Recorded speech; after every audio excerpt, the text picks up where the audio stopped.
and the county governments were to bear that shortfall, Honorable Speaker, in a manner that reflects their initial figures, what I would call proportionately.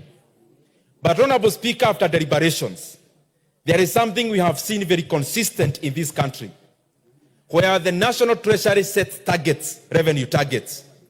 But for the last 10 years, Honorable Speaker, our start points, it was just a matter of exchanging ideas so that we come up with the optimal level in terms of the division of revenue bill. And Honorable Speaker, as has been misconstrued before, mediation, we don't meet because we are putting on different sides. We meet because we are looking for the best option for the country. And that is why even when the mediation sessions were very heated, Honorable Speaker, we were able to conduct all the sessions with a lot of decorum, and of course based on the fact that we were looking for the best figure for our counties, but also that what the country would afford, Honorable Speaker. The genesis of this process, Honorable Speaker, is that we came to this house in the around mid of this year. We passed what we call the budget. What we usually call the budget is the appropriations bill, Honorable Speaker. And after that, Honorable Speaker, is that we went ahead and we had already passed the division of revenue bill. Honorable Speaker, there needs to be alignments between the appropriations bill, the division of revenue bill, Honorable Speaker, and also CARA. And Honorable Speaker, then the predicament in the mediation committee this time was that this was a time unprecedented. There has never been a situation where we are meeting to revise the division of revenue bill downwards. All the time, if there has been any variation, has been enhancement. And therefore, Honorable Speaker, the first question that we had to scratch our heads to get the answer is the process at which we need to arrive at this, at the figure we ended up arriving at, Honorable Speaker. And I say so because, Honorable Speaker, when we amend the division of revenue bill, that has to also go in tandem with CARA. Honorable Speaker, as it has now, CARA already has a memoranda from the President. And therefore we need to pronounce ourselves on that. And it needs to that majority in both houses. That is the National Assembly, but also, Honorable Speaker, the Senate.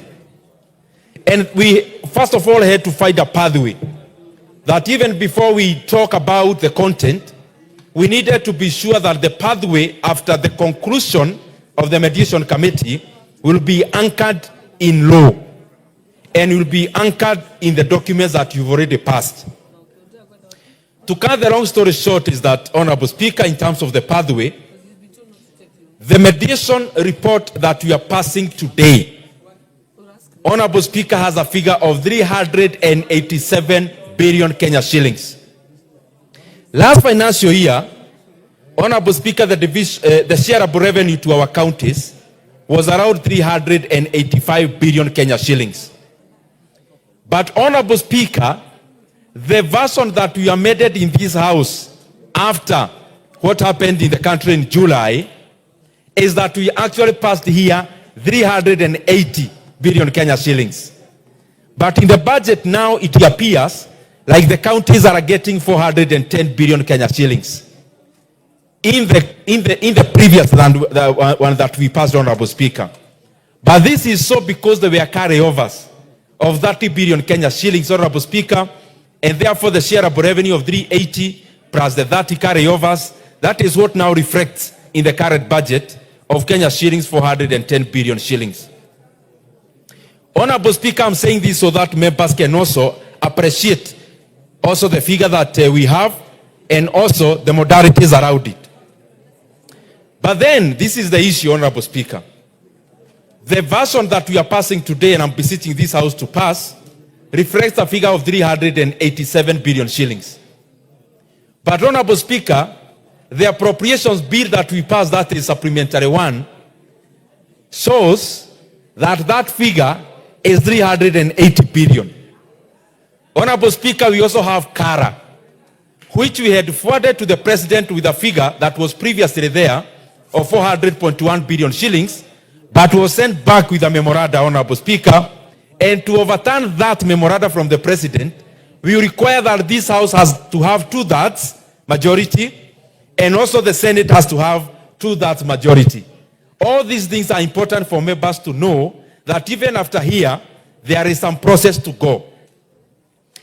Honorable Speaker, in arriving at this figure, we have several figures which I want to mention.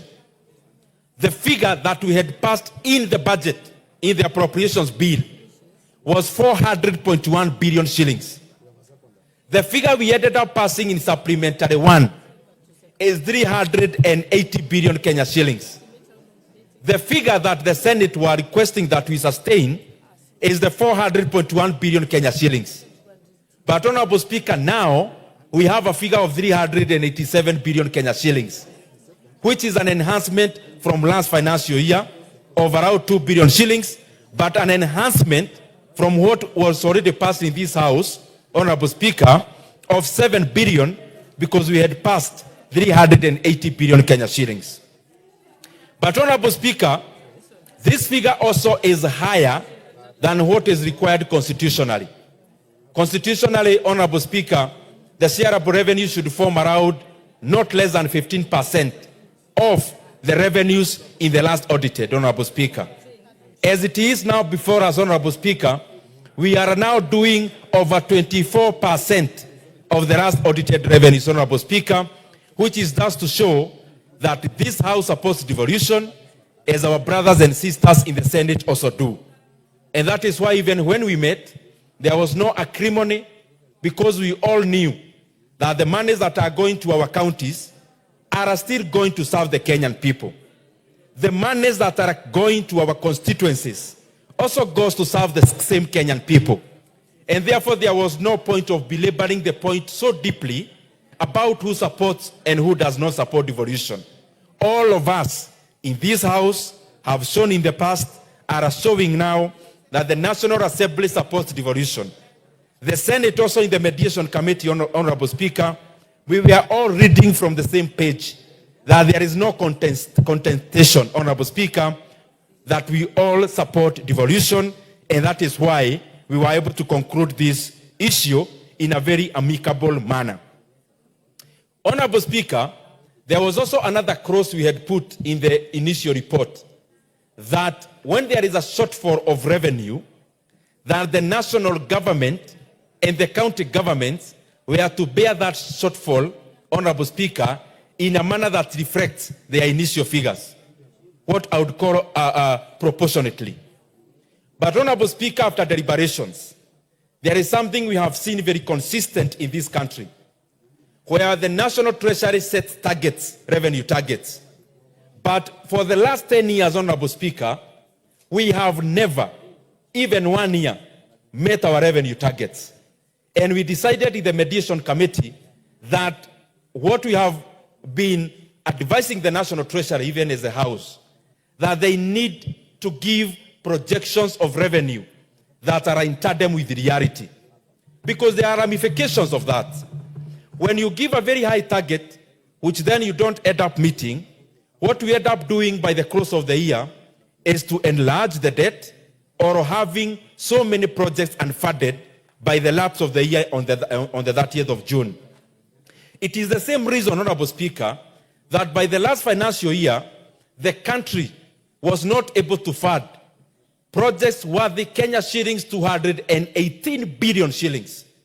And what we were only able to carry over as a country, Honorable Speaker, was only the 30 billion for counties, a little bit for CDF, and a little bit for pensions, which was just around 60 billion.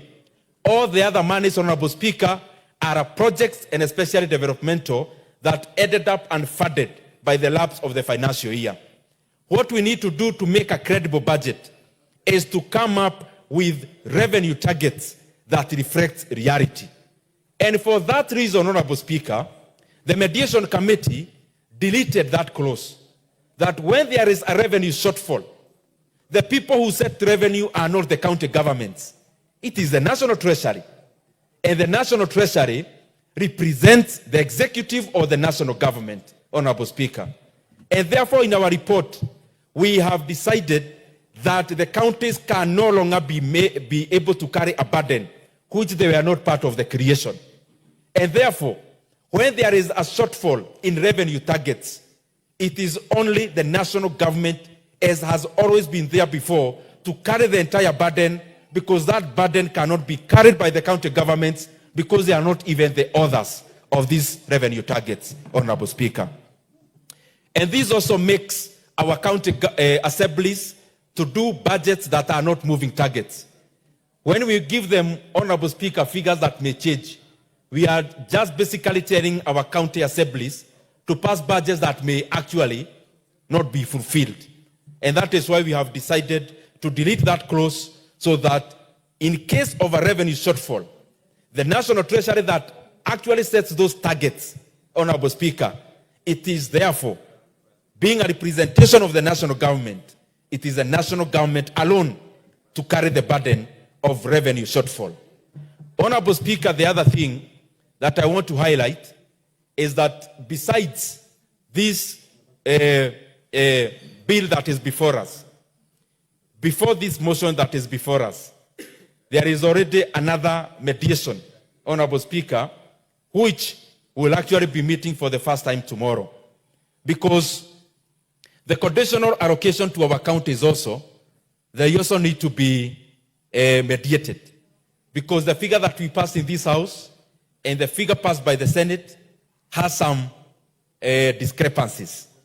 And Honorable Speaker, I would beseech this House, because I know the other currents around the issues we were discussing. Those other currents are better handled in the next mediation, because it is the conditional grants are the ones that have sectoral allocations, even like the RMLF, and therefore this division of revenue has got absolutely nothing to do with RMLF. It is the next report, Honorable Speaker, that then contains that. And I hope maybe by that time we will exercise our debate on that matter during that debate, because that is where it is domiciled. However, Honorable Speaker, in conclusion, I wish to thank our county governments. I wish to thank our governors. They have been doing a credible job. They have been trying their best under the circumstances that we are in terms of the finances. And the more the reason, Honorable Speaker, that there is no need for any house, for any leader to fight the other, because we are all pulling on the same side. When CDF does classrooms for JSS, and our counties support our healthcare, and even county governments come together with the national government to collaborate in other functions, like the industrial parks and the others, all this collaborative manner, Honorable Speaker, only serves the justice of serving the people of Kenya. And that is why, under our watch, we have refused, Honorable Speaker, to disenfranchise ourselves as the mediation committee in terms of pointing figures on anyone. Because the situation we find ourselves, financially speaking, is not a creation of anyone. It is just a creation of the economy as it is, Honorable Speaker. And that is why we were able to come to a very good conclusion. Honorable Speaker, this issue, because I know the governors expected more than we could, that could be delivered.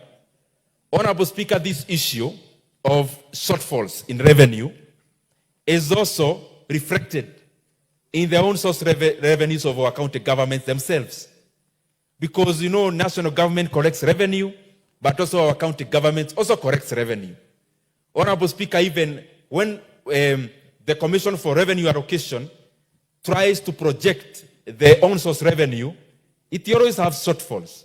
Because, Honorable Speaker, it is understandable that when there is a shortfall on one side, it is likely to be symmetrical, because we are dealing with the same economy. And the same, Honorable Speaker, that the way we find ourselves not meeting targets on this front, even on the county governments, it is the same, Honorable Speaker. And this calls all of us, this House, the county assemblies, the National Treasury, the CECs for finance in our county governments, I think it is better to project less than more. Because it's better to deal with a surplus when it appears than to deal with a deficit when it accentuates itself, like in this situation, Honorable Speaker. Because this is how it happens, Honorable Speaker, just for a snapshot. When we pass a budget, like the one we have of 3.88 trillion Kenya shillings, on one side there is revenue. On the other side there is expenditure. But you know, government is a revolving door. When I had not joined this committee, Honorable Speaker, I used to think, for example, that the pensions that the civil servants are paid, I used to think there is a bank account that when you are a civil servant and you are deducted, that your money is deposited. Honorable Speaker, I am sure most people that is what we think. But there is no such a kitty, Honorable Speaker. Government is a revolving door. That even pension itself that is deducted, there is no granary of pension, for example. All these monies are the monies we collect as taxes every day. So that even a person who retired 15 years ago, there is no money in any bank account that they were deducted. It is the taxes we are collecting today that pays their pensions today, Honorable Speaker. And therefore, I was trying to talk about the hierarchy.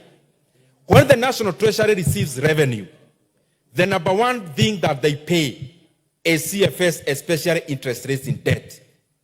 The second thing they pay, Honorable Speaker, it is the salaries for the civil servants. Honorable Speaker, the other thing they pay is the pensions. The other thing, Honorable Speaker, is the recurrent. The last thing that ends up being funded by the National Treasury when we collect revenue is development, Honorable Speaker. And therefore, when there is a shortfall in revenue, as it was projected, all that shortfall in most cases is borne by the development kitty. And that is why, Honorable Speaker, we are requesting the National Treasury, even in this report, they project revenues that are cognizant or reflect reality so that we don't find ourselves in years that lapse without projects being funded adequately and fully.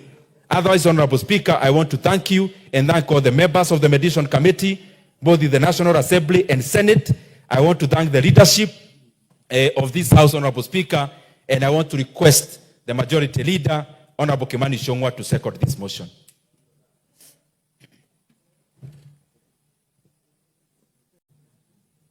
Thank you, Honorable Speaker. Allow me first to thank our Chair, Budget and Appropriations Committee, who also was co-chairing the mediation committee between us and the other House, and all the members of this House and the Senate who engage in this very rigorous mediation process.